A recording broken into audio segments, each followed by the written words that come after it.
Olá, seja bem-vindo, seja bem-vinda à nossa aula de análises laboratoriais bioquímicas hematológicas e hoje nós vamos falar um pouco sobre as análises hematológicas nas alterações leucocitárias e os distúrbios da coagulação. Então, só lembrando, na aula passada nós começamos a falar um pouco a respeito dessa parte da hematologia, parte clínica, falando especificamente da hematopoiese. Eu expliquei a parte de conceito das células hematológicas, tanto a parte eritrocitária, as células vermelhas do sangue, e também comentei em relação às células de defesa, os leucócitos ali presentes no sangue também. Mostrei como que é feita a análise e a contagem dos eritrócitos no sangue, da parte vermelha, que são as hemácias, e nós vimos a questão das alterações eritrocitárias. Então, desse jeito, nós avaliamos tanto a célula na sua morfologia normal, e também a célula na sua morfologia alterada, associando com as possíveis causas dessas alterações, que têm nomes específicos, inclusive, certo? Então, lembre-se das hemácias em forma de célula-alvo, em forma de foice, e assim por diante. Nós temos ali as alterações que são causadas na morfologia da hemácia, e, consequentemente, isso acaba causando ali algumas alterações nos índices hemantimétricos, Então, eu falei do HCM, do CHCM, enfim, também a questão da quantificação de reticulócitos, o hematócrito, e nós vimos algumas análises ali de hemograma também. Então, seguindo ali na sequência do nosso estudo em relação à parte clínica da parte hematológica, hoje nós vamos falar especificamente de células relacionadas ao sistema de defesa do nosso organismo. Quais são essas células? Então, nós vamos falar dos leucócitos, por isso que a análise dos leucócitos nós damos o nome de leucograma. Então, lembre-se que lá nas hemácias era o eritrograma ou o hemograma, então aqui nós vamos falar do leucograma. Então, quando você vai no médico e o médico faz uma solicitação de exame hematológico, normalmente nós temos ali praticamente quase que um padrão, na verdade, porque as alterações hematológicas são as primeiras que acontecem quando se tem um desequilíbrio no organismo. E por isso que o médico ele solicita essa análise do sangue, que não é uma análise tão invasiva, e isso vai auxiliar ali a direcionar o médico também para um possível diagnóstico ou até mesmo direcionar para outros exames laboratoriais para conseguir identificar o que está ocorrendo com aquele paciente, certo? E na questão ali, quando se faz essa análise das hemácias, também nós temos a análise dos leucócitos, que pode evidenciar ali alguma infecção ou alguma alteração, por uma neoplasia, por exemplo, enfim. E isso, além da contagem, da avaliação quantitativa, do número de leucócitos, por exemplo, nós temos também a segmentação. Nós temos vários tipos de leucócitos. E, além disso, também tem a morfologia dessas células. Então, tudo isso nós vamos ver na aula de hoje. E, para começar a nossa aula, vamos contextualizá-la. Então, hoje nós vamos trabalhar a questão das análises das alterações leucocitárias. Claro, para isso eu vou mostrar os tipos de leucócitos que nós temos e a morfologia também, a fisiologia ali natural desses leucócitos. Vou apresentar a contagem total dos leucócitos, o desvio à esquerda e à direita, então o que seria esse desvio? A microscopia das alterações estruturais leucocitárias, então nós vamos ver aqui a célula normal e as alterações. Os distúrbios leucocitários que podem estar associados e por último ali, a questão das plaquetas. O que é a plaqueta, o que é um plaquetograma e o coagulograma, certo? Então, como fechamento ali da nossa aula de hoje, nós vamos falar um pouco sobre a parte da coagulação. Então, a coagulação ela é muito importante porque nós temos ali na nossa corrente sanguínea as plaquetas. Então, as plaquetas, por exemplo, você faz um corte. Ao momento que se faz esse corte, essa lesão, você tem um extravasamento sanguíneo, certo? Porque você lesionou, você feriu algum vaso ali. E, claro, para ter estancamento desse sangue, para que se pare ali, de perder sangue, para que não ocorra uma hemorragia, por exemplo, a plaqueta vai formar um tampão naquele local que vai formar esse tampão hemostásico, que nós falamos. Então, dessa forma, nós temos também várias questões influenciando ali na parte da coagulação e fatores também que influenciam na coagulação. Então, nós vamos compreender quais são esses fatores, normalmente como que eles ocorrem, como que de forma natural, como que vai ocorrer essa formação desse tampão, quais são os fatores, quais são as propriedades que são ali ativadas e, por último, também as alterações que podem ocorrer. Mas antes, para iniciar nossa aula, eu trouxe uma situação problema, então prestem bastante atenção na situação problema, que nós vamos falar aqui da doença de von Willebrand. Então, essa doença é uma doença que tem um nome um pouco difícil, certo? Mas ela é bastante característica ali na parte da coagulação, ela vai estar associada a essa questão da coagulação. Por Por isso que lá no final, depois nós vamos resolver essa questão. Então, ao longo da aula, procure ali resolver essa questão, né? Procurem resolver a nossa situação problema. Então, vamos dar uma olhada no que ela nos traz. A nossa situação problema traz que uma criança de 3 anos foi encaminhada ao hospital por choque hemorrágico, né? Então, o que seria o choque hemorrágico? Seria essa criança já está em choque por uma perda de sangue exagerada. E o hemograma apresentou níveis de hemoglobina em 3 gramas por decilitro, né? Então hemoglobina extremamente baixa, contagem de leucócitos e plaquetas normais. Em outro exame, mostrou o tempo de protrombina, nós vamos trabalhar isso na aula de hoje também, e o nível de fibrinogênio que estavam normais. Enquanto o tempo de tromboplastina parcial ativada foi alongado. Com base na apresentação clínica de hemorragia, uma tentativa de diagnóstico de válvula Lebrun foi feita.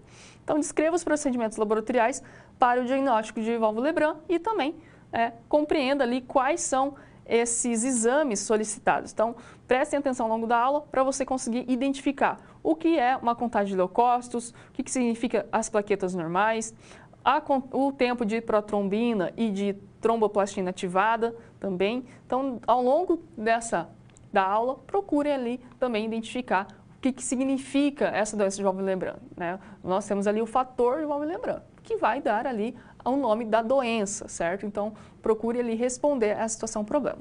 Então, para iniciar, nós vamos falar um pouco sobre as alterações leucocitárias. Então, nessa análise das alterações leucocitárias, primeiro nós vamos ver o que? A quantidade, né? Então, o número de leucócitos.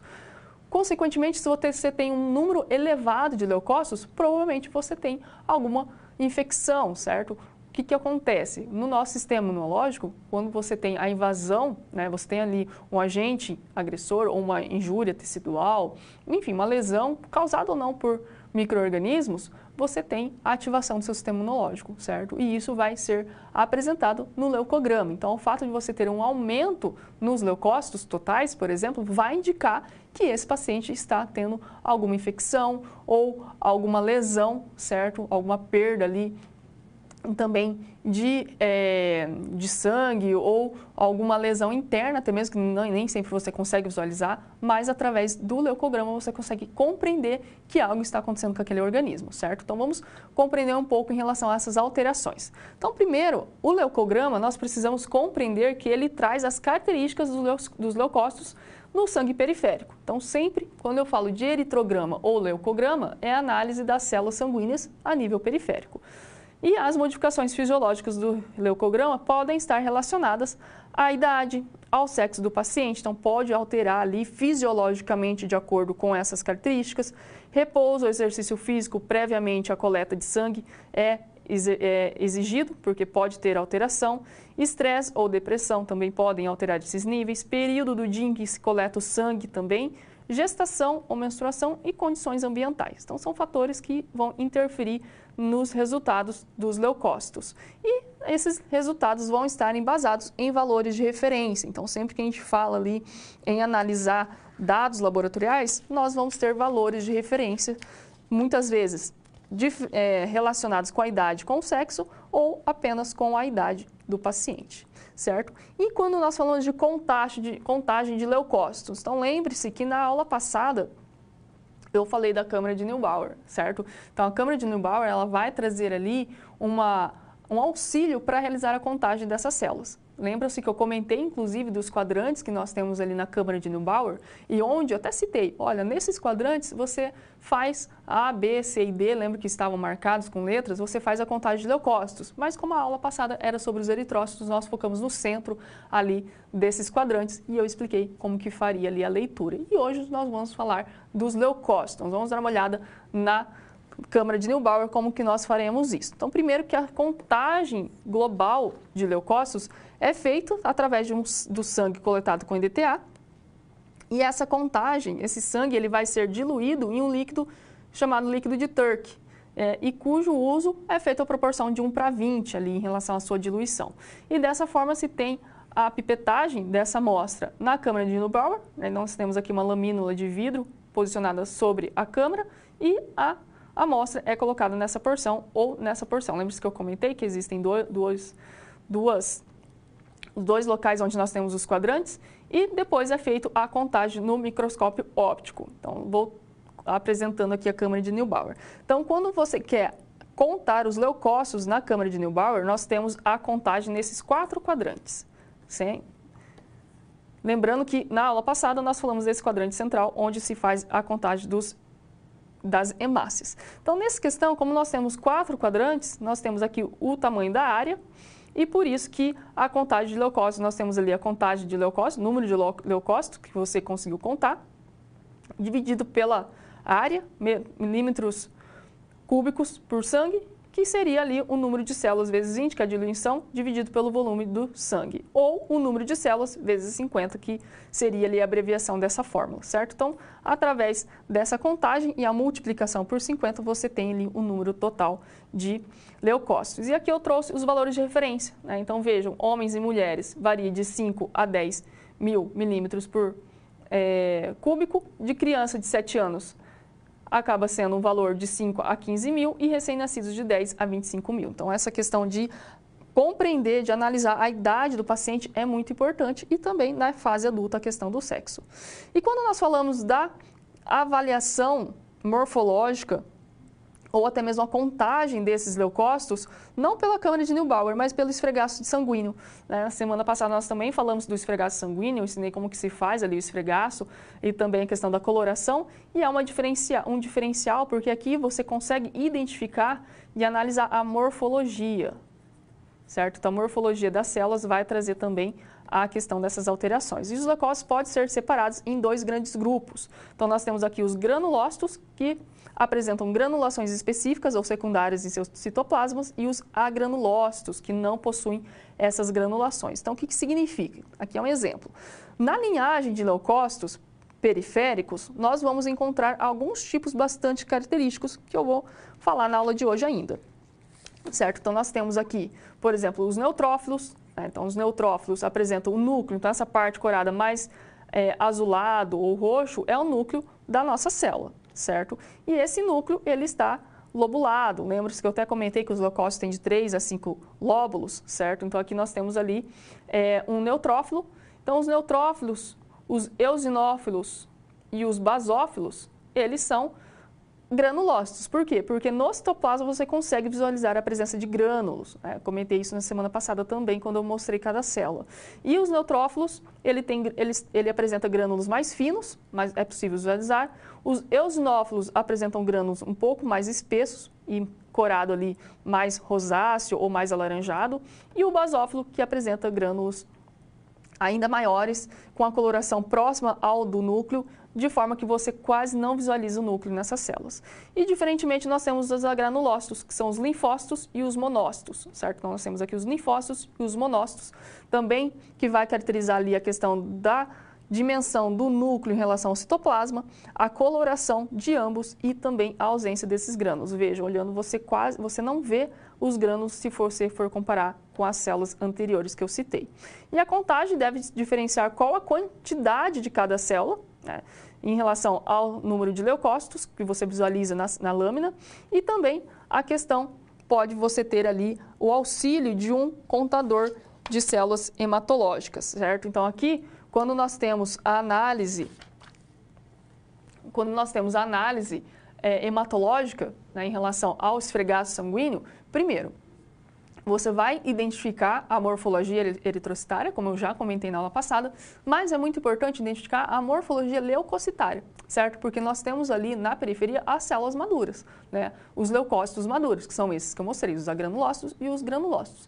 Mas é possível também você identificar não só células maduras, né, como eu comentei dos eritrócitos, que se você tem um distúrbio ali na hematopoiese, você pode ter células imaturas dos eritrócitos na periferia, certo? Você pode ter ali, por exemplo, os reticulócitos presente em grande quantidade na periferia. E os leucócitos? Os leucócitos é a mesma coisa. Se eu tenho alguma alteração, né, se eu tenho algo ali afetando a maturação, a quantidade de leucócitos na periferia, a minha medula vai liberar ali uma grande quantidade de células jovens também de defesa. E por isso eu posso ter essas alterações na periferia de uma forma ali presente que não deveria existir, certo? Mas também tem as células maduras, que é a quantidade, né? Você tem ali também o valor de referência mínimo e máximo, que vai identificar se a pessoa tem a quantidade de células de defesa circulantes de forma normal porque existem situações que reduz a quantidade também, né, dessas células de defesa e situações que pode apresentar células de defesa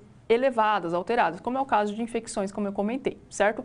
E quando você faz o esfregaço sanguíneo, faz a coloração e vai ao microscópio, né? Ao visualizar essa lâmina, a morfologia dessas células e fazer a contagem, também é muito importante utilizar ali um contador, né? Nós temos ali contadores de células que auxiliam ali no dia a dia, porque imagina, se você trabalhar no laboratório de hematologia diariamente, você tem, claro, toda a questão do processo de automatização, mas várias lâminas ali, né? Algumas lâminas você precisa realizar a análise, né? Ou também o diferencial comparando com o equipamento, certo? E também a questão de análise, né, manual sempre acaba tendo a sua confiabilidade em relação à comparação de resultados. E por isso que é muito importante você ter esse auxílio desse contador digital, né, esse contador de células. Então, eu vou mostrar um vídeo que ele vai mostrar brevemente como que é um contador e como que se realiza a contagem, né, dentro desse...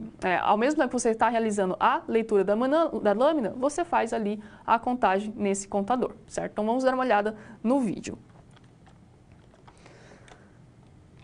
Então, aqui nós temos um vídeo que mostra o contador de células. Então, aqui é um contador bem clássico, no qual nós temos ali vários botões. Vejo que cada botão tem sua denominação.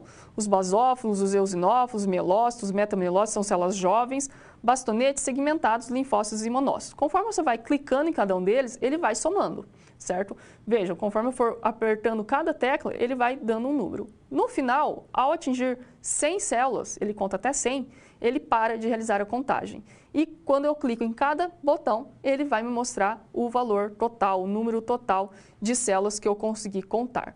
Por isso que dessa forma nós temos ali essa questão das células leucocitárias sendo contadas, certo? Então esse contador digital, ele fica ali ao lado, né, do técnico, do analista, que está no microscópio realizando essa leitura. E ao mesmo tempo que você está realizando a leitura, claro que com o tempo você vai pegando esse jeito, mas com a sua mão, né, esquerda ou direita, né, normalmente com a mão esquerda, porque a outra mão você vai manusear o microscópio, você faz a contagem, né, clicando ali em cada botão que é correspondente a cada tipo de célula leucocitária, certo? E por isso, quando você tem ali o equipamento, o contador, quando ele fizer um barulho, como se fosse um apito, é quando você atingiu o número 100. Então, ele conta até 100, certo? Que depois você tem um cálculo para que esse número 100, ele represente ali o número total, né, presente no organismo, certo? Então, dessa forma, você tem a contagem com o auxílio do contador digital, com o auxílio do contador de células, ok?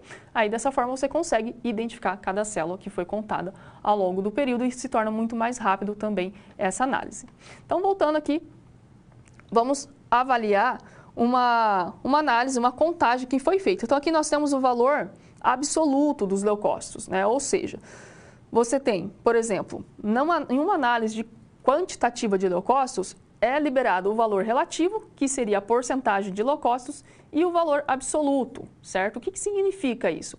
O valor relativo, ele é a porcentagem em relação ao valor de leucócitos totais, né? A contagem total aqui. Então, por exemplo, que um paciente, ele tem 50%, 60%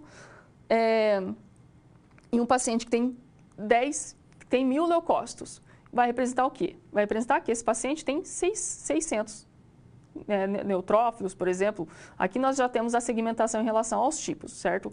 Então, 60% de neutrófilos em um paciente que tem um total de 1.000 leucócitos, ele vai ter 600 neutrófilos, certo? Agora, 60% em um paciente que tem um valor total de 5.000 leucócitos, ele vai ter 3.000. Então, veja essa comparação. Se eu olho o valor relativo, ele não é tão preciso, né? Ele não me traz total precisão, total confiabilidade ali em relação a essa contagem de leucócitos. Então, quando você tem uma análise leucocitária, um leucograma, sempre buscar ler o valor absoluto, se embasar pelo valor absoluto. Por quê? O valor absoluto, ele é representativo da contagem total de leucócitos. E a porcentagem vai depender dessa contagem total, certo? Por isso que os 60% para um paciente que tem um número X de leucócitos vai ter um valor, e o mesmo 60% para um paciente que tem número Y de leucócitos vai ter outro valor, certo? Por isso que eu coloquei essas análises aqui para vocês verem a diferenciação. E o mesmo segue para os outros, né? Vejam, 10% de eosinófilo no primeiro paciente equivale a 100, no segundo a 500 e no segundo 5.000. Então vejam, se eu ir pelo valor relativo, pode ser que eu veja alguma alteração ou não, né? Veja ali uma referente ao número de referência, não tenha essa relação. Mas o valor absoluto já consegue me trazer essa relação mais precisa do valor total de leucócitos desse paciente. E quando a gente avalia o leucograma, existem alguns fatores na contagem de diferencial que podem influenciar nessa questão, certo? Como, por exemplo, a idade, né? Criança versus adulto, por isso que você tem que identificar a idade, porque crianças vão ter um número maior de leucócitos quando comparado a adultos. Questão de etnia, porque, por exemplo, negros apresentam valores referenciais menores, certo? Então, existe essa questão também da parte da etnia influenciando em estados fisiológicos. Por exemplo, os gestantes apresentam leucocitose ou neutrofilia, certo? Então, as gestantes podem apresentar essa alteração de modo fisiológico, né? Não que ela tenha alguma alteração ali, tenha algum problema, digamos assim, mas é fisiológico e o fato da mulher estar gestante, isso pode justificar a alteração apresentada, ok? E aqui, mais uma vez, mostrando essa parte dos valores, né, de referência. Então, mais uma vez aqui, o valor relativo. Nós temos aqui os valores de referência de 0 a 5% e de 0 a 500 microlitros, certo? E os segmentados e assim por diante. Então, vejo que nós temos sempre ali em uma análise laboratorial os valores relativos e absolutos. Por isso que nós precisamos ali identificar quais são os valores, quais valores eu preciso ler de forma mais precisa, certo? E as alterações quantitativas? Bom, nós temos ali a leucocitose, que são leucócitos totais menor que o valor de referência, por exemplo, 11.000 por microlitros de sangue, e leucopenia, que são leucócitos totais acima de 4.000 microlitros de sangue, certo? E pode ter causas fisiológicas, como eu comentei, da questão da gravidez, ou essa análise, essa quantidade de leucócitos pode estar induzidas por uso de drogas, ou também por alguma imunodeficiência, por exemplo, certo? E a contagem total de leucócitos, o valor de referência vai variar de 5.000 a 10.000. Por isso que nós temos aqui que a leucopenia são leucócitos, são um número reduzido de leucócitos, valor abaixo de 4.000, e leucocitose é um número elevado de leucócitos, acima de 11.000. Então, dessa forma, é possível identificar e analisar a questão da quantidade de leucócitos presente ali numa célula, numa amostra sanguínea, certo? Como eu comentei, nós temos questões como, por exemplo, a própria gravidez, que vai trazer ali essas alterações leucocitárias, certo?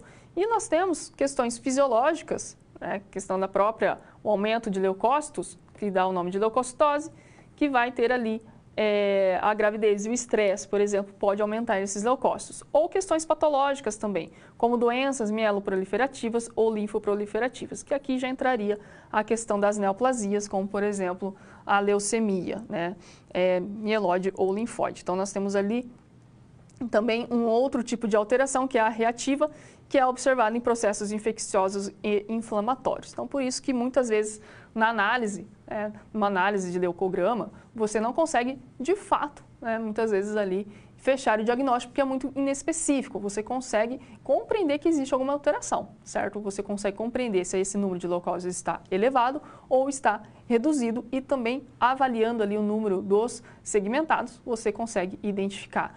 Se você tem ali uma alta porcentagem de eosinófilos, por exemplo, é um indicativo de infecção parasitária. Identificou-se ali que o aumento de eosinófilos na periferia pode indicar infecção parasitária. E os outros tipos de infecções podem ter aumento ali dos outros marcadores, dos outros tipos de leucócitos. E a questão dos leucócitos imaturos na periferia pode indicar, por exemplo, neoplasias, como, por exemplo, as leucemias. Então, lembrando, a leucemia é uma neoplasia, que você tem alteração ali da proliferação das células leucocitárias, e isso vai acarretar uma redução do sistema imunológico, vai acarretar um aumento, você vai ter ali uma produção, uma liberação de células jovens para a periferia. Por isso que uma leitura de lâmina de um paciente que apresenta leucemia acaba tendo ali características bastante marcantes, bastante específicas da morfologia. Mas nós vamos trabalhar um pouquinho mais ao final da aula essa questão, ok? Então vamos falar um pouco mais a respeito dessas alterações leucocitárias, uma vez que essas alterações quantitativas acabam sendo específicas e eu consigo identificar nessa lâmina corada que nós avaliamos na semana passada os tipos de coloração. E quando nós temos a leucocitose, ela tem algumas definições, certo? Então ela pode ser uma leucocitose discreta, que está acima do valor de referência, mas não é tão elevada assim, no qual condiz um aumento de leucócitos entre 11.000 a 15.000 por microlitros de sangue, moderada de 15.000 a 20.000, acentuada de 20.000 a 30 e reações leucemóides, que provavelmente você tem ali, que pode indicar alguma neoplasia acima de 30.000 leucócitos, certo? Então, esses tipos de alterações podem trazer ali alguma indicação do estado de saúde do paciente. E quando nós analisamos a lâmina no microscópio, é possível identificar as morfologias naturais da célula, certo? Mas também nós temos ali a morfologia, células jovens na periferia. E essa sequência de maturação leucocitária, nós temos aqui, primeiro, os mieloblastos, promielócitos, mielócitos, metamielócitos, bastonetes e, por fim, os segmentados, certo? E esses segmentados, por exemplo, os neutrófilos é um tipo de segmentado. E dessa forma nós temos ali toda essa linhagem de maturação, certo? E por isso que nós temos, quando existe a presença dessas células jovens na periferia, nós temos o que chamamos de desvio à esquerda, tá? Então, esse desvio à esquerda, nós temos ali. Por que chama desvio à esquerda? Essa imagem representa exatamente o porquê. Então, nessa linhagem de maturação, é como se essa linhagem andasse para a esquerda. Por quê? Você vê ali uma avaliação, uma presença de células mais jovens. E por isso que é desvio à esquerda. Quando eu tenho desvio à direita, são células maduras, mas com uma segmentação elevada do seu núcleo, certo? Então, é uma hipersegmentação. Então, são células segmentadas com núcleo hipersegmentado, onde o neutrófilo apresenta ali uma grande quantidade de segmentações do seu núcleo, como é possível verificar, e é específico de algumas alterações. Então, por isso que o desvio à esquerda, quando você analisa uma célula, uma lâmina corada, um esfregaço sanguíneo, e além das células normais, que são os neutrófilos, basófilos, eosinófilos, linfócitos e os neutrófilos que eu comentei, se você visualizar alguma dessas células jovens, eu consigo já identificar que esse paciente apresenta um desvio à esquerda e aí sim é preciso compreender o porquê que está tendo esse desvio, né? Quais são as alterações, qual que é a situação do paciente que está acarretando esse desvio à esquerda. Então, como eu comentei, o desvio à esquerda, essas células jovens na periferia, vai estar relacionado com algum distúrbio, certo? Eu posso ter ali, por exemplo, um câncer na medula que vai estar causando uma liberação, uma hiperproliferação, ali, uma liberação das células mais jovens para a periferia. Eu posso ter alguma outra alteração que vai necessitar de células jovens, né, de células imaturas, porque não está dando tempo, digamos assim, para o sistema imunológico ter a sua maturação e aí sim combater aquele agente agressor. Então, por isso que o desvio à esquerda é bastante avaliado, principalmente na questão de se identificar ali na lâmina a morfologia dos leucócitos e os tipos de leucócitos que você encontra. Então, essa questão é bastante importante. Muitas vezes, na análise ali do leucograma, você tem, né, os tipos dos segmentados, você tem os tipos de células imaturas e também a numeração, né? Se é uma avaliação ali que se encontra dentro da normalidade, você não vai ter nenhuma dessas células imaturas. Mas, se apresenta o desvio esquerdo, você vai ter alguma dessas células imaturas e ali a quantidade identificada pelo hematologista, certo? Então, vamos continuar falando um pouquinho mais sobre o desvio esquerdo e a sua importância. Quando nós temos ali a avaliação de um leucograma em adultos e você identifica um desvio à esquerda, é possível identificar a quantidade ali alterada de blastos, promielócitos, mielócitos, metamielócitos e bastonetes. A partir dali, segmentados, eosinófilos, basófilos, linfócitos e monócitos fazem parte da linhagem matura da célula, né, dos leucócitos. Por isso que nós temos aqui também o seu valor de referência, certo? Porque os demais, a intuita que seja zero, certo? Acima disso já apresentam um desvio à esquerda, alguma alteração.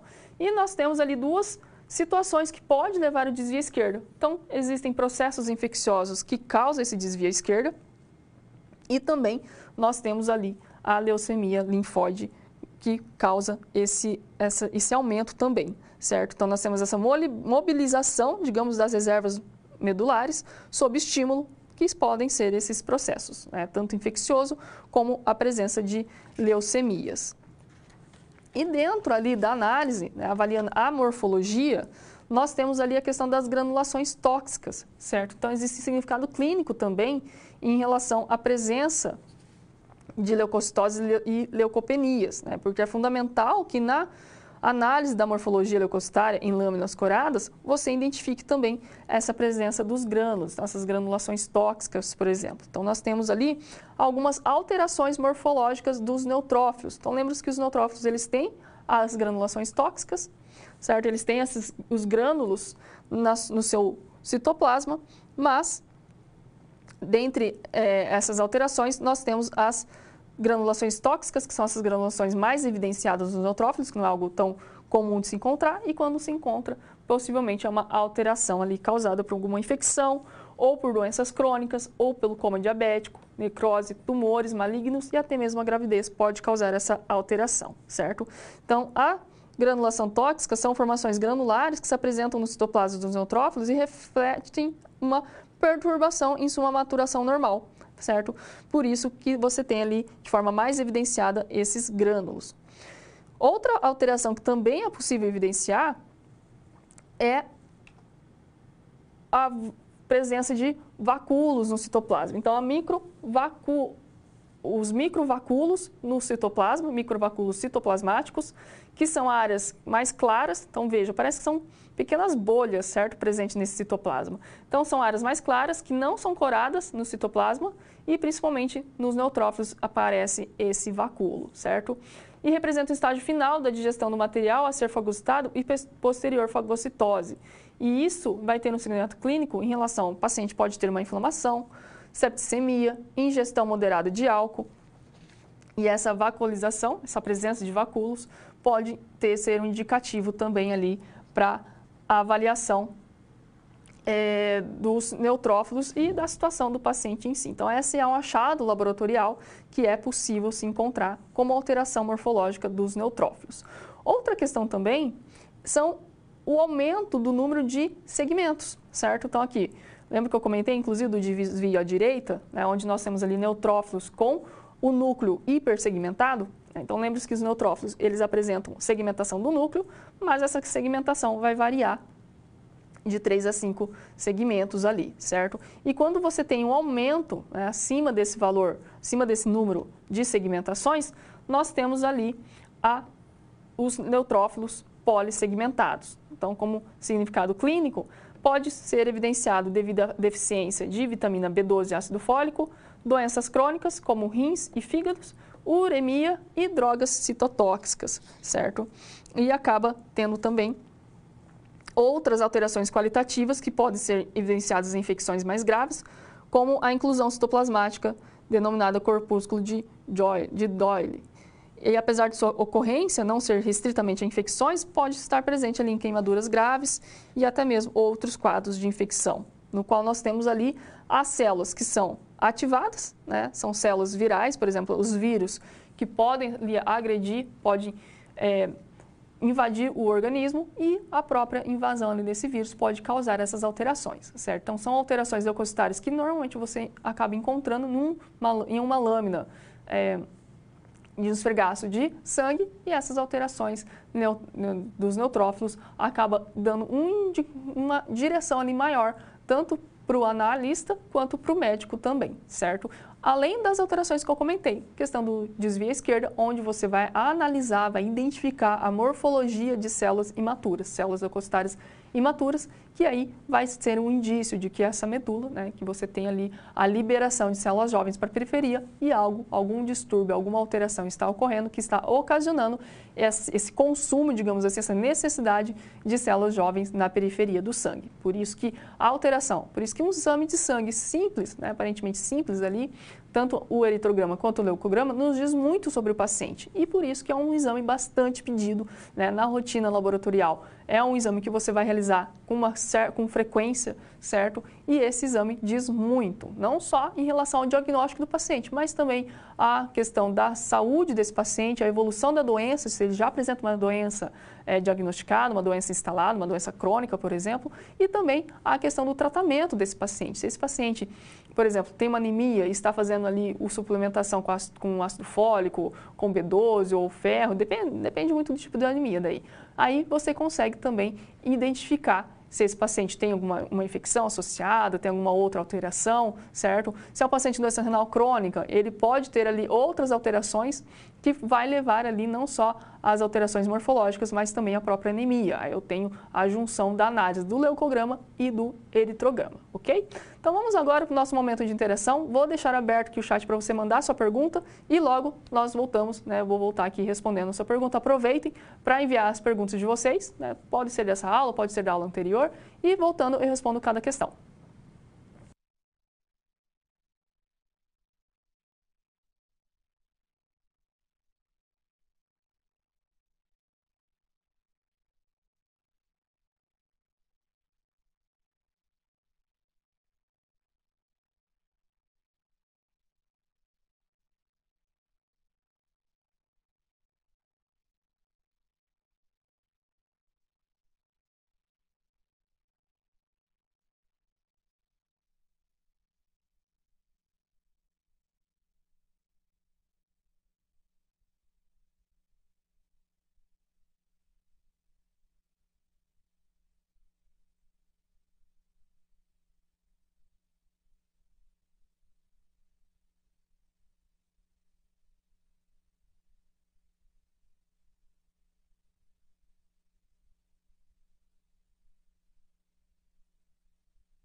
Bom, em relação ao valor relativo e absoluto, né, foi uma das questões que chegou até aqui. Então, o valor absoluto e o valor relativo, nós temos essa questão do diferencial em relação à porcentagem e o número total de leucócitos e também o valor ali que está relacionado ao número total de leucócitos. Então, se você olhar a porcentagem, você acaba tendo ali, pode ter uma interpretação que não condiz com a realidade daquele paciente, certo? Então, a porcentagem, por exemplo, ele vai estar relacionado ao número total daquele número de leucócitos, certo? Que é diferente para outros pacientes. Por exemplo, se o número total é de 5.000, ele vai ter em relação àquela porcentagem um número X. Agora, se for um número total de 15.000, aí vai ser diferente. Por isso que, avaliando ali o valor relativo, acaba tendo também a sua análise, né, em relação ao número total desses leucócitos e também a confiabilidade ali desses resultados. Por isso que é muito importante você compreender na análise, né, não só olhar também o valor de referência, né, mas compreender por que está aquela alteração ou porque não tem alteração naquele paciente em si. Por isso que também é importante conhecer ali um pouco a questão da história desse paciente e também avaliar, associar os outros exames que foram solicitados, certo? Então agora vamos dar uma olhada um pouco em relação a esses distúrbios leucocitários. Bom, dentro dos distúrbios leucocitários, nós temos alterações que podem advir ali também de algumas doenças, como por exemplo as leucemias, certo? E essas alterações nós temos, como eu comentei, o desvio à esquerda. ok? Então vamos dar uma olhada em outros distúrbios leucocitários que pode vir a ocorrer. Quando nós falamos de sangue normal, nós temos a presença ali de eritrócitos, leucócitos, como neutrófilos, linfócitos, monócitos, a presença de plaquetas e nas leucemias. Bom, a leucemia, ela é caracterizada por uma neoplasia da hematopoiese, né, que são doenças que derivam de uma única célula na medula ou do tecido linfóide periférico que tenha sofrido uma alteração genética. Então, tem alterações, tem questões, fatores genéticos envolvidos ali. E essas alterações genéticas conferem às células duas características fundamentais, certo? Você tem a proliferação desenfreada, já que o ciclo celular normal apresenta-se desregulado devido às alterações dos genes, e a indiferenciação celular, no qual essas células hematológicas perdem a sua capacidade de autocontrole das suas funções hemostáticas normais, certo? Nós temos ali células diferenciadas, indiferenciadas na periferia. E a leucemia, nós temos leucemia aguda e crônica. Então, a leucemia aguda é o crescimento rápido das células, necessitando tratamento imediato. E a crônica, você tem aumento das células maduras, porém anormais. Da célula, lembrando que nós estamos falando da célula do linfóide, os linfócitos. E nós temos ali, das leucemias, as leucemias podem ser tanto linfóide quanto mieloide, e também, tanto linfóide quanto mieloide, nós temos ali a doença aguda e a crônica. Então, nós temos dentro das leucemias linfóides, a leucemia linfoblástica aguda e a leucemia linfóide crônica. E das mieloides, leucemia mieloblástica aguda e mieloide crônica. E os fatores que estão relacionados com o surgimento dessas leucemias, nós temos ali alterações genéticas, o uso de quimioterápicos, radiação e também a exposição ali crônica a poluentes, que podem ser fatores que desencadeiam o surgimento dessas neoplasias, certo? Em relação a cada leucemia, vamos dar uma olhada em algumas características delas. Então, em relação à leucemia mieloide aguda, nós temos a proliferação clonal dos precursores mieloides incapazes de se diferenciar e elementos celulares maduros. Então, por isso, nós temos um acúmulo de formas imaturas e infiltração em linfonodos. Nós temos ali a presença maior em baço, fígado e na pele.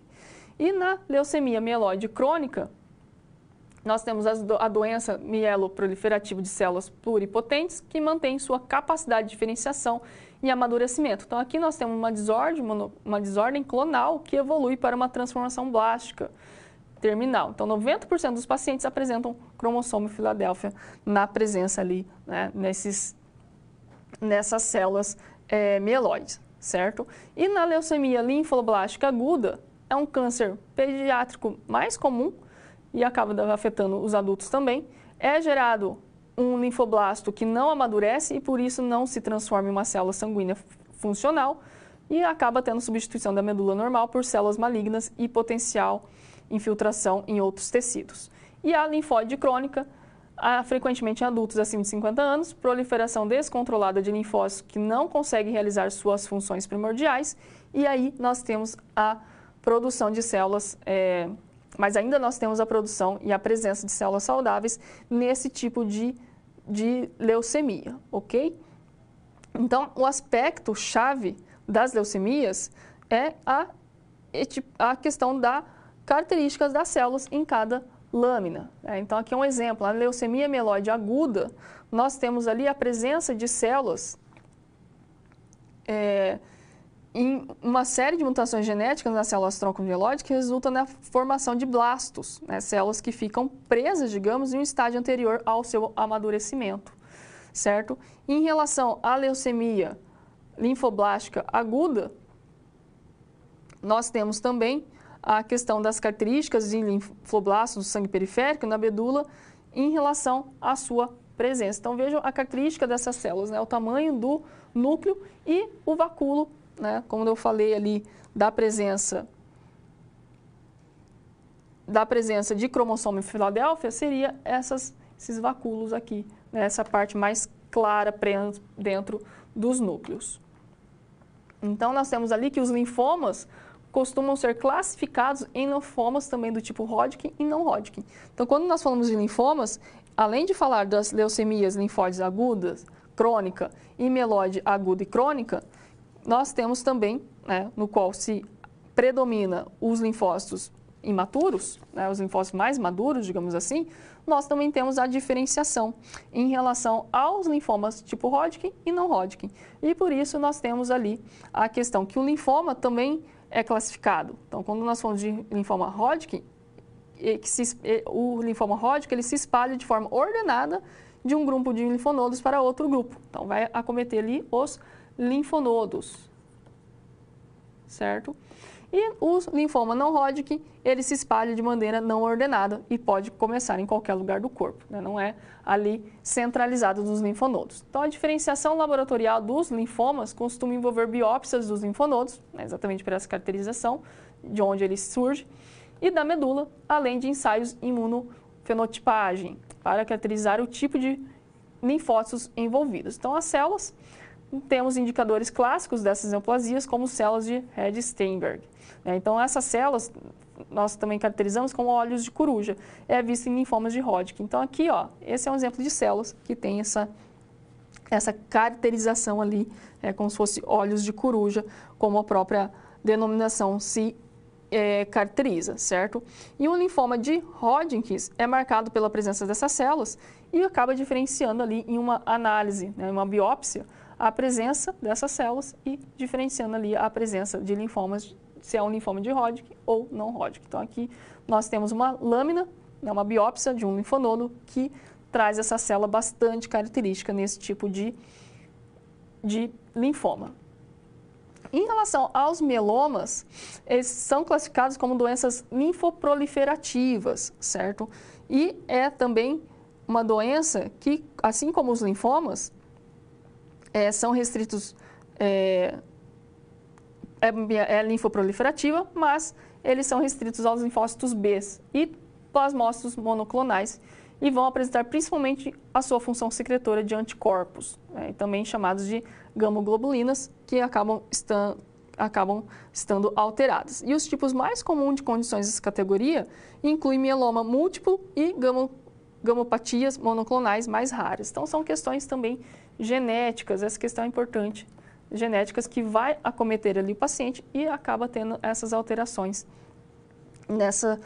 nesses tipos de leucócitos, certo? Em todo caso, é muito comum a detecção de plasmócitos ou linfócitos atípicos, ou seja, são linfócitos maiores, em grande quantidade na periferia e acaba tendo ali proteínas e outras características em casos de mielomas múltiplos. Então, uma das questões mais importantes aqui é compreender que nós temos vários tipos de linfomas. Então, esses linfomas, tanto Hodgkin quanto não Hodgkin, ou os mielomas, né, nós temos ali essas alterações que vai influenciar diretamente nas células hematológicas, né, na periferia, tanto em relação à sua quantidade quanto em relação à sua maturação, certo? E além disso, existem algumas alterações específicas, né, como no linfoma de Hodgkin, que nós temos ali a análise da biópsia dos linfonodos, que você pode ter ali a presença das células mais específicas, que acaba direcionando também para o diagnóstico. Mas a questão mais importante é compreender que, dependendo da alteração que eu tiver, o tipo de leucemia,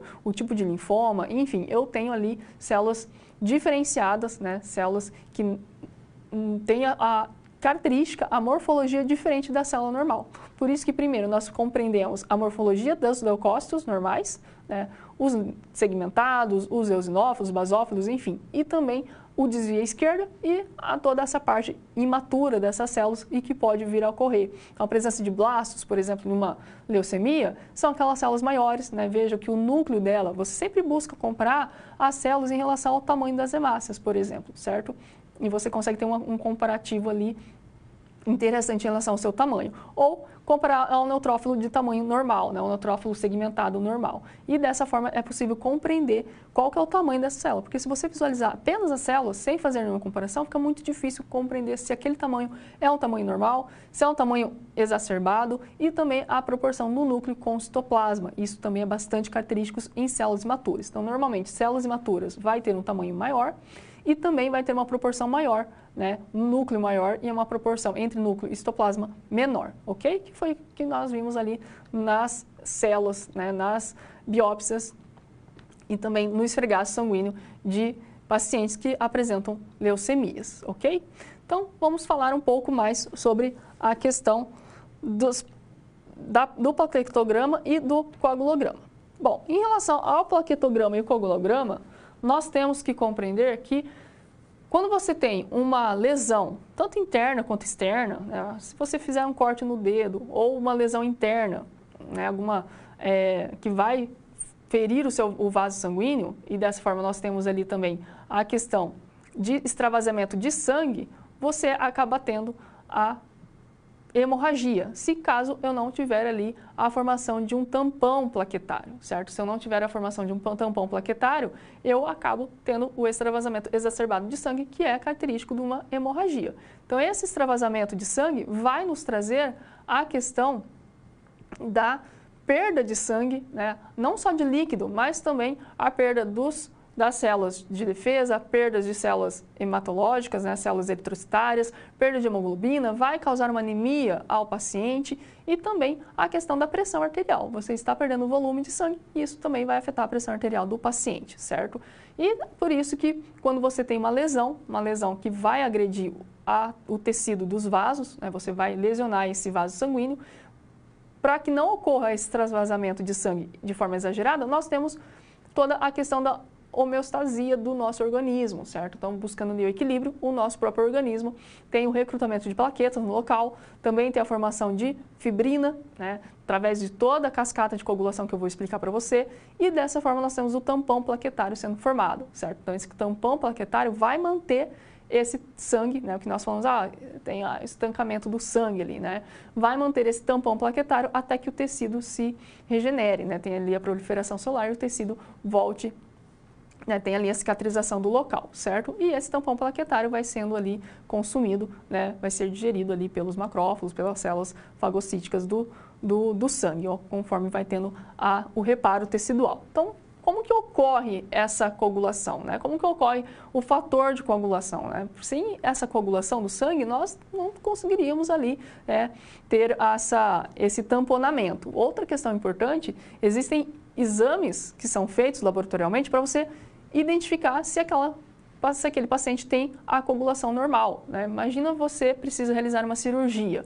No pré-operatório, né, na análise ali, para identificar se você tem condições para ir para a cirurgia, um dos testes que são feitos são os testes de coagulação. Então, o coagulograma é pedido para identificar se esse paciente tem condições de ir para a cirurgia para que não tenha ali uma hemorragia ao longo dessa cirurgia, certo? Então, por isso que nós vamos dar uma olhada agora o que é a coagulação e também quais são os fatores que nós vamos identificar e analisar nos exames laboratoriais.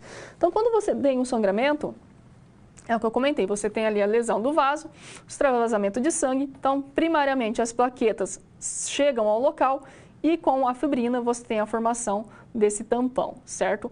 E uma questão muito importante, as fibrinas que vêm lá da cascata de coagulação,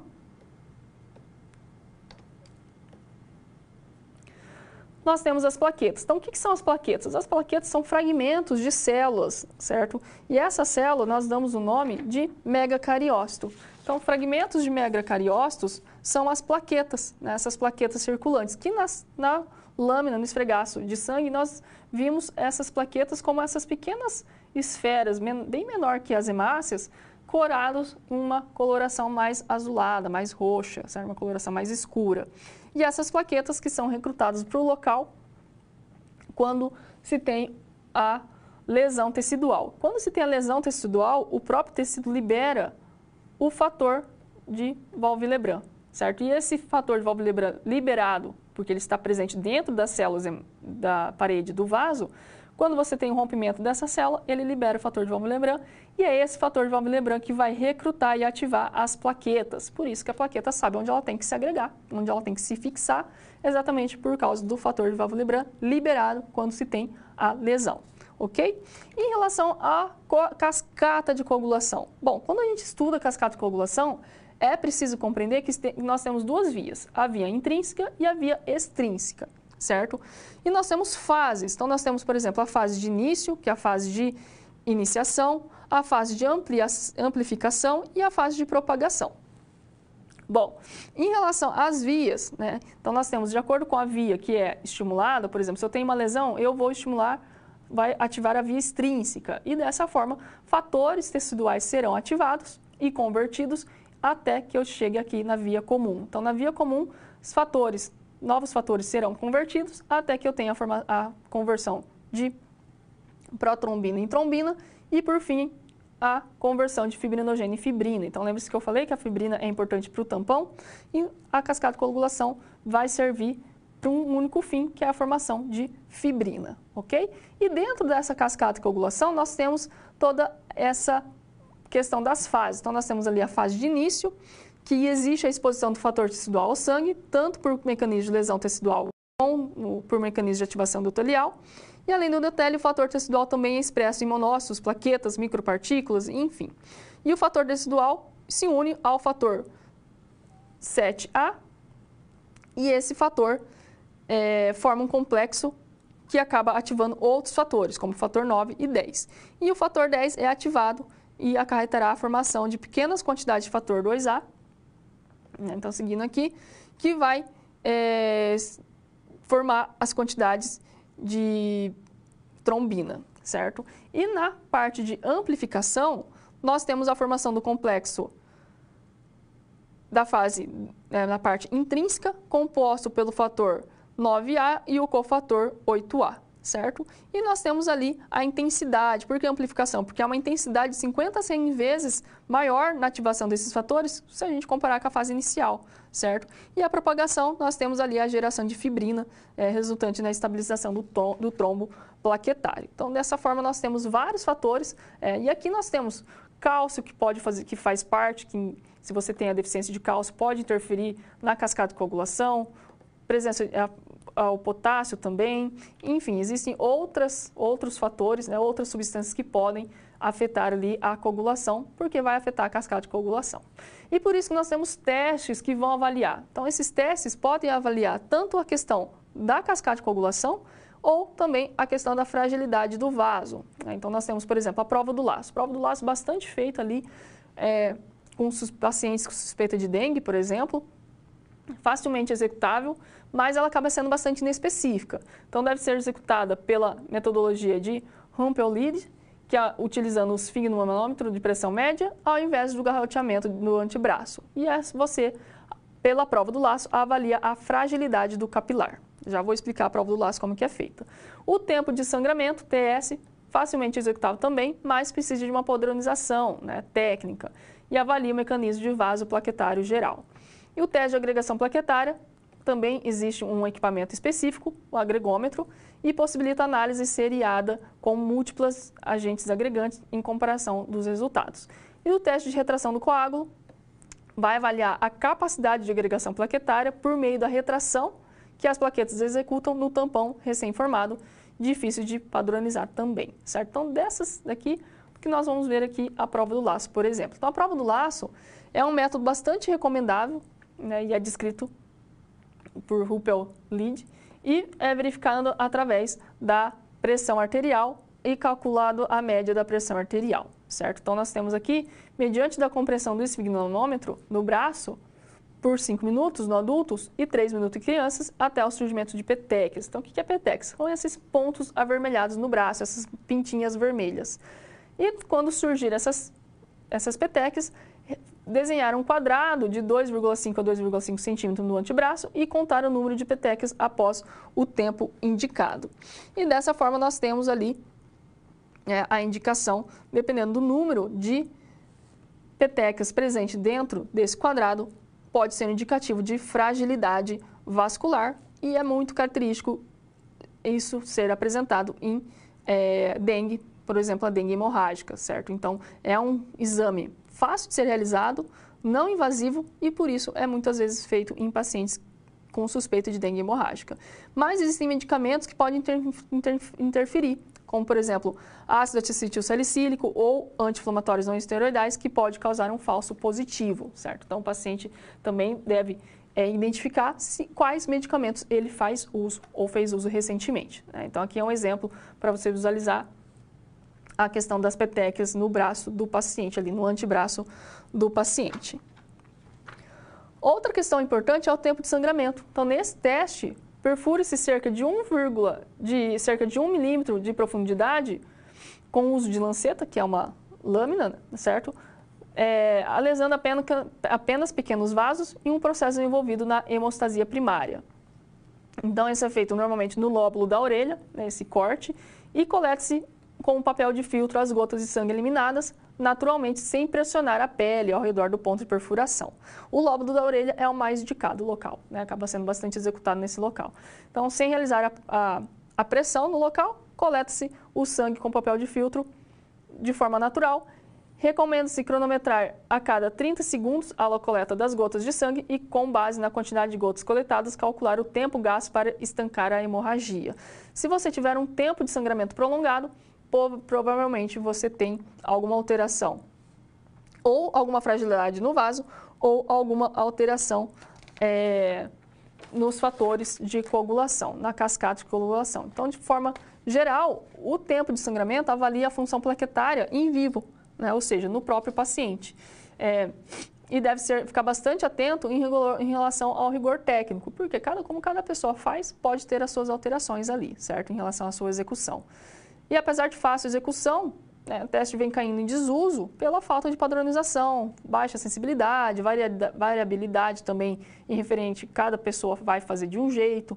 Em relação ao espessamento da pele do paciente, a idade pode alterar também o tempo de sangramento. E acaba estando aumentado o tempo de sangramento em alterações plaquetárias, quantitativas e qualitativas, e pode estar relacionado a púrpuras vasculares, prolongamento do seu tempo também em relação à plaquetopenia, né, quantidade baixa de plaquetas, e acabam tendo várias limitações esses testes, por isso que não é tão utilizado mais hoje em dia, né? Existem testes bem mais específicos, bem mais sensíveis para se avaliar a parte da coagulação. E o teste de agregação plaquetária avalia as anormalidades qualitativas das plaquetas, principalmente nas desordens congênitas. Então, para a execução do teste de agregação, é colhido o sangue do paciente para obter o plasma rico em plaquetas e coloca-se no agregômetro. E através do tubo em que está o plasma rico em plaquetas, passa um feixe de luz cuja transmitância vai ser medida por uma fotocélula, e quando as plaquetas estão em suspensão, né, no plasma, ocorre uma transmitância baixa, e quando se adiciona o agente agregante, ocorre a agregação das plaquetas, o grumo plaquetário tende a se sedimentar e a transmitância aumentar. Ou seja, você avalia ali a questão da capacidade de agregação plaquetária, né? A capacidade dessa formação do coágulo ali, da formação do tampão, na verdade, das plaquetas pela sua agregação. E nesse teste você acaba avaliando essa agregação, né, a resposta agregativa das plaquetas, e notando-se ali se você tem,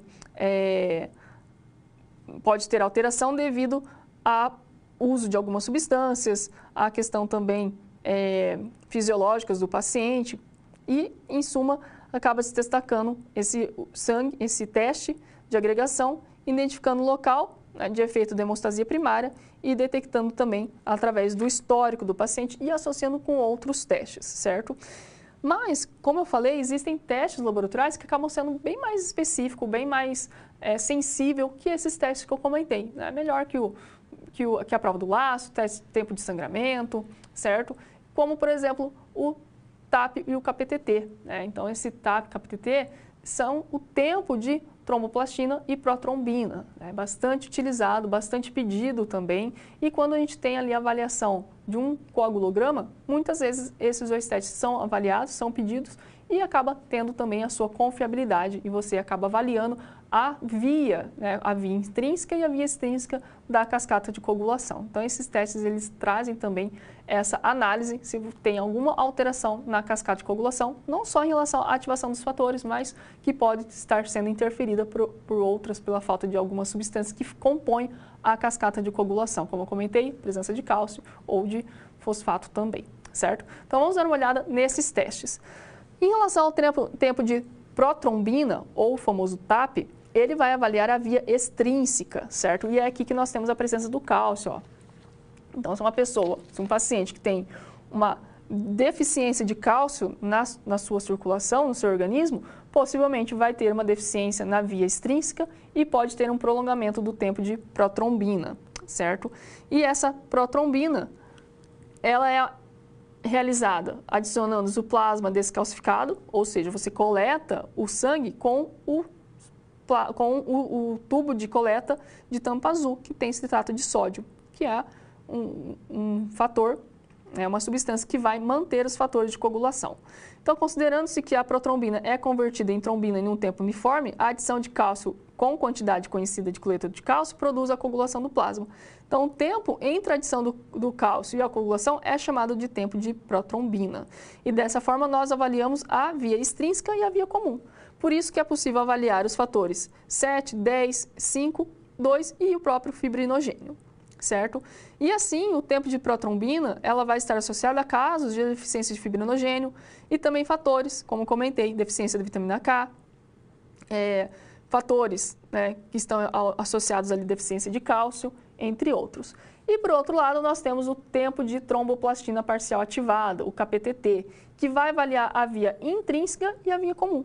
E dessa forma, nós temos ali, para ocorrer a coagulação do plasma, nós temos a adição de cefalina, né, que é um dos reagentes que é adicionado. E você avalia o tempo que demora para formar o coágulo. E os fatores que são avaliados na via intrínseca, fator 7, 9, 11 e 12, e na via comum, fator 10, 5, 2 e o próprio fibrinogênio. E é o caso de pacientes com hemofilias A e B, doenças hepáticas, uso de coagulantes, também pode ter aqui deficiência de vitamina K e outros fatores, como a própria questão da vitamina que eu comentei, certo? Então, o próprio cálcio, como faz parte da via comum, pode ter as suas alterações relacionadas a essas vias. Bom, quando nós temos essa análise do TAP e do KPTT, eles vão ser indicativos importantes não só para você identificar qual o fator, né, qual a alteração, qual é o fator que está alterado ali da via, se é a via intrínseca, via extrínseca, mas principalmente para identificar que o problema é no fator ali na cascata de coagulação e não questão de fragilidade sanguínea. Por ser uma alteração na cascata de coagulação, você pode ali dosar a vitamina K, por exemplo, a concentração de cálcio, tentar fazer essa associação ou até mesmo fazer outras buscas, outras pesquisas que vai trazer ali uma confiabilidade desses dados também e direcionar o médico em relação ao diagnóstico desse paciente, certo? Então, como eu comentei, a coleta de sangue é muito importante, né?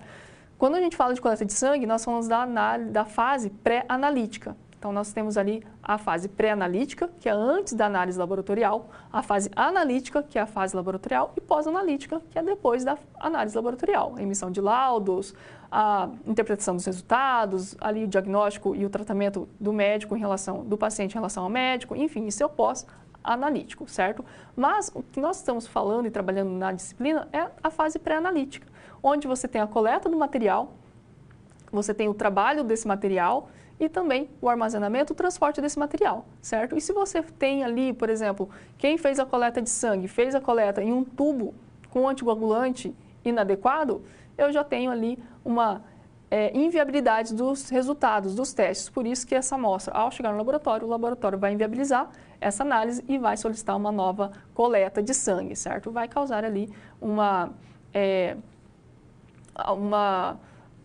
infelicidade, digamos assim, para o próprio paciente, porque existem pacientes que são de fora, é longe, existe uma certa dificuldade para realizar a coleta, enfim. Então, por isso que é muito importante que você tenha, né, toda essa análise também no laboratório, né, identificar, né, tal amostra. Então, por exemplo, veio ali uma solicitação de pedido para realizar a dosagem de TAP e KPTT. Bom, qual que é a amostra que veio? Qual que é o anticoagulante que ela foi coletada? Foi coletado no anticoagulante correto ou não? Certo? E, por exemplo, o citrato de sódio é o mais indicado exatamente porque mantém ali os fatores de coagulação preservados, ok? E dessa forma você consegue ter uma análise mais específica. Da mesma forma que para outras análises, como eu comentei lá, para avaliar, realizar o hemograma, nós coletamos em tubo com EDTA, né? Que vai manter ali a morfologia celular principalmente. E dessa forma é muito importante conhecer os anticoagulantes, conhecer os tubos de coleta que nós temos ali disponível e também qual tubo é direcionado para cada tipo de teste, qual que é o mais indicado, certo? Para que não tenha ali problemas futuros ou inviabilize o teste, ou acaba até realmente realizando o teste e tendo um resultado, até mesmo um resultado falso positivo ou falso negativo, que pode prejudicar ali no tratamento, no diagnóstico do paciente, ok? Então vamos voltar aqui em relação à doença de Waldwiller-Lebrun, né? Então nós temos aqui, deixa eu voltar aqui. Aqui é um resumo a respeito do tempo de prolongamento do TAP e do KPTT, ou TTPA também, né? Que é o KPTT. Certo? Então, quando nós temos apenas o KPTT prolongado, podemos ter ali deficiências dos fatores 12, 11, 9 e 8. Se tem apenas o TAP prolongado, nós temos deficiência fator 2, 7, 5 e 10. E caso ambos estão prolongados, deficiências dos fatores 10, 5 e 2. Então, são indicativos ali das possíveis alterações de acordo com os resultados do TAP e do KPTT. Então, vamos agora à resolução da situação-problema. Lembra que lá no início eu trouxe a doença de Wolff-Lebrun, né, em relação à situação-problema, e ao longo da aula de hoje eu falei sobre os fatores de Wolff-Lebrun, certo? Que vai estar relacionado com o quê? Com a coagulação, né? Vai estar relacionado, na verdade, com a agregação plaquetária. Então, vamos dar uma olhada em relação à resposta dessa situação-problema. Em relação aos procedimentos laboratoriais para diagnóstico da doença de Wolff-Lebrun, nós temos o teste de triagem. Então, por exemplo, é feito ali, para identificar se o paciente tem doença de Wolff-Lebrun ou não, você faz o tempo de sangramento, o tempo parcial de tromboplastina parcial ativada e a contagem plaquetária.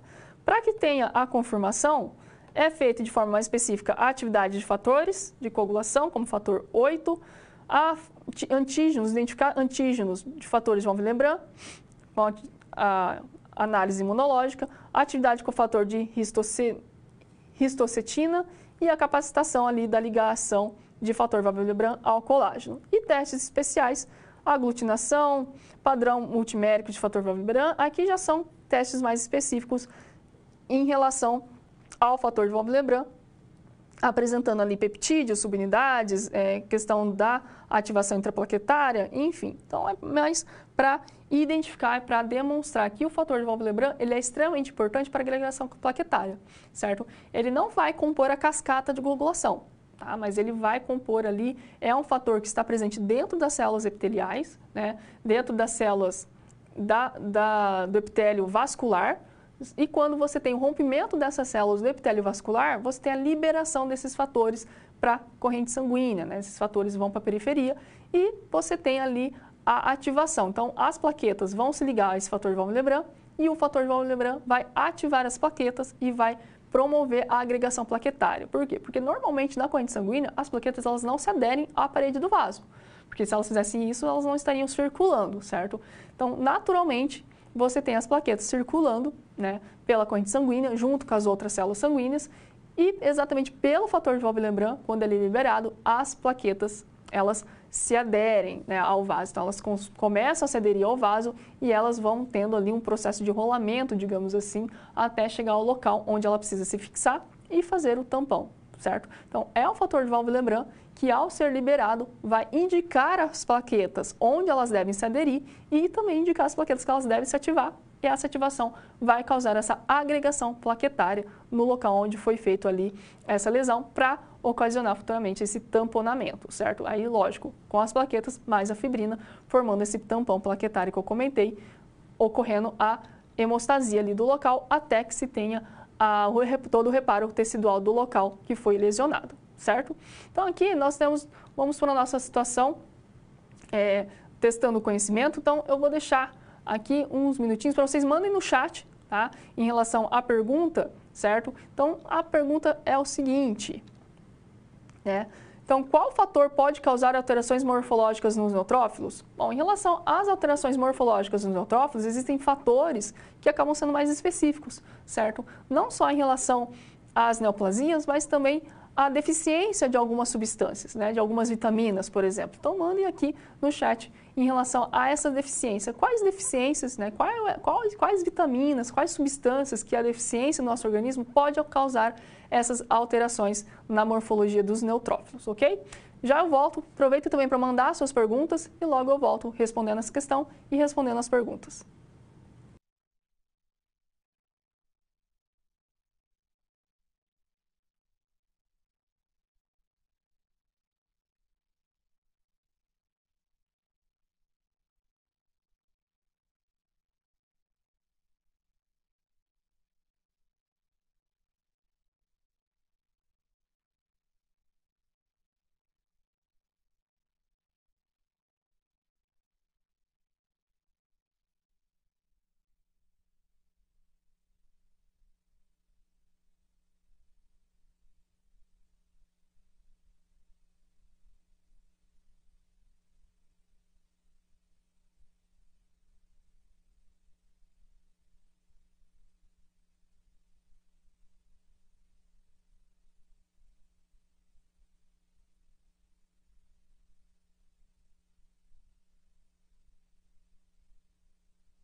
Bom, em relação a essa deficiência, por exemplo, nós temos a deficiência de ácido fólico e vitamina B12, certo? Então, a deficiência dessas duas vitaminas, que o ácido fólico também é uma vitamina do complexo B, vai causar anemia, que nós chamamos de anemia megaloblástica. Então, essa anemia, ela vai ter alterações morfológicas, né? Principalmente em relação ao tamanho das células. Então, nós temos ali, por exemplo, um tamanho das células um pouco maior que o normal, certo?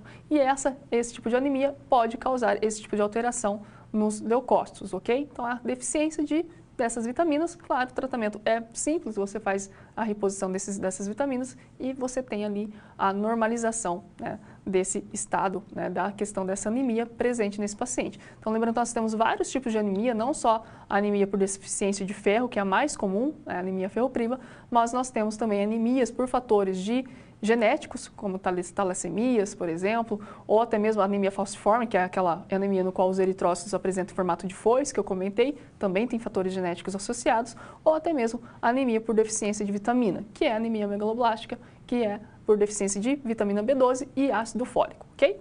Então vamos agora para o recapitulando a nossa aula de hoje. Então hoje, o que nós vimos? Trabalhei com você um pouco em relação às análises das alterações leucocitárias. Nessas alterações leucocitárias, nós vimos tanto os tipos de leucócitos presentes, né, de forma normal, então os leucócitos normais. Também nós vimos as alterações, e nessas alterações eu expliquei como que é feita a contagem dos leucócitos na câmara de Neubauer e também a avaliação ali utilizando o esfregaço de sangue, né, o esfregaço sanguíneo. Nós vimos o desvio à esquerda e o desvio à direita, que são essas alterações leucocitárias.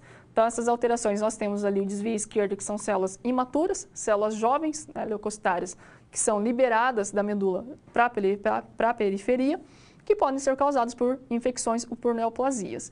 E desvio à direita, que é neutrófilos hipersegmentados, né, que apresentam ali mais de 5 lobulações, e acaba sendo ali uma característica importante em algumas situações.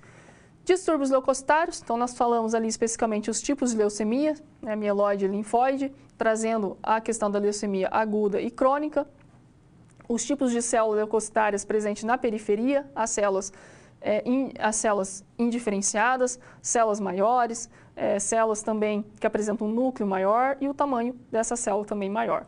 Os linfomas e mielomas, falei do linfoma de Hodgkin e não Hodgkin, que é diferente dos mielomas, e também falei da questão da biópsia dos linfonodos, que vai trazer ali a caracterização de células específicas, né, com a característica ali de olhos de coruja que eu comentei, identificando o linfoma de Hodgkin.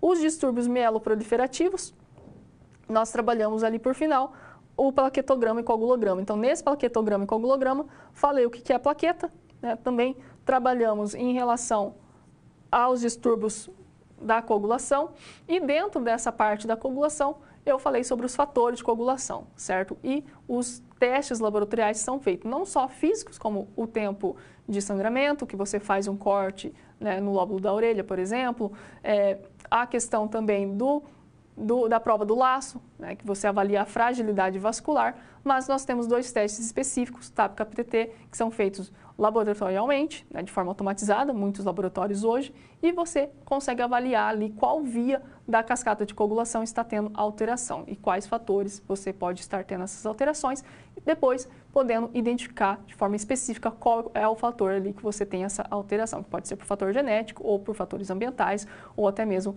questões ali de deficiência de vitaminas, como vitamina K, ou também concentração de cálcio, né, no organismo, né, a nível sérico, que pode influenciar de forma direta ou indireta a cascata de coagulação, certo?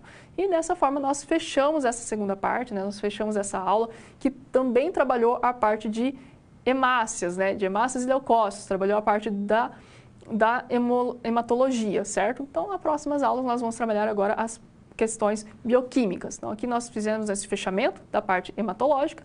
Espero que você tenha gostado, tenha aprendido um pouco mais sobre a análise hematológica, principalmente análise laboratorial, e nós nos vemos na próxima aula. Até mais!